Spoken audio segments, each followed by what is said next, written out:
On va passer la 6,80 millions américains, c'est le budget que la coordination pour le changement de mentalité sollicite pour mener la campagne de sensibilisation sur le civisme fiscal et la bonne gestion des deniers publics. L'annonce a été faite au cours d'une séance de briefing animée par le ministre de la Communication et Médias, Patrick Mouyaya, et le coordonnateur de la CCM, Jacques Kangoudia.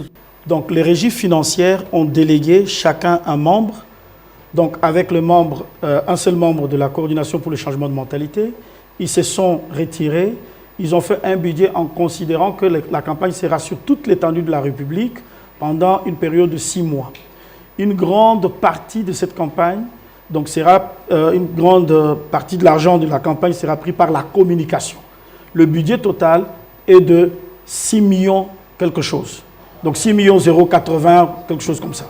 Une campagne qui sera menée conjointement avec le ministère du Budget, des Finances et les régies financières. Le porte-parole du gouvernement, Patrick Mouyaya, revient sur l'importance de cette campagne. Pour que l'État soit en mesure de rendre ses services, l'État doit être financé, ces financements viennent des citoyens. Alors la question immédiate, c'est de dire, vous, qu'est-ce que vous faites? Parce que si on vous donne l'argent, vous faites autre chose, parce qu'il y a justement ces problèmes de confiance.